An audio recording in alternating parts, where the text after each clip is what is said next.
It was a confusing week for sure. Let me answer some questions you might have about how budgeting works in the United States government. Remember, it's going to shut down. We've got to keep it open. We've got to do a continuing resolution. We've got to do a budget. The way it normally works is the fiscal year September to September. The president, the executive branch, says this is what I like to have. Now, he can't make a bill. He's got to get the Senate and the House to work and get what he wants or close to what he wants, and some negotiating should happen. He has the Senate, does this president. He doesn't have the House. The House has the purse strings, the power of the purse. We've all heard it, right? So what do you do with those purse strings? You're supposed to set what the budgeting will be, and with a Republican House, you would normally see a cut in spending. For some reason, when there's a Democrat House, they get anything they want.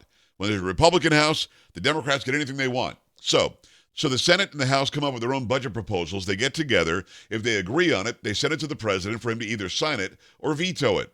If he vetoes it, they would have to override the veto. Having said that, there was no veto because Democrats were very, very happy with this Republican-made bill. Again, you've got the Senate that comes up with a bill, spending.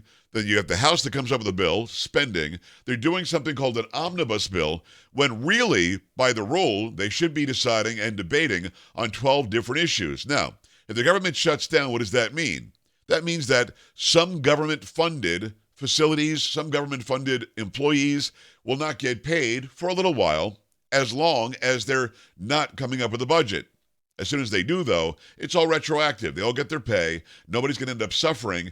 Everything's going to be fine. Normally, when this budget battle happens, you'll hear people saying if they shut it down, it's their fault. They shut it down, it's their fault. Here's the fact. If the government shuts down and the House came up with a bill, the power of the purse, and they send it to the Senate, it's on the Senate. It's the Senate's fault for it shutting down. It really can't shut down at the fault of the House if the House presents something. The problem is, the way it's formed now, as I said earlier, the Democrats always get it done. The Republicans always end up doing what the Democrats want. Hopefully this helps out to tell you how the budget system is supposed to work, how it's been working, and the way it is right now. They just approved $1.2 trillion that will last through this September of 2024. Let me know if you have any questions in the comments. Come on.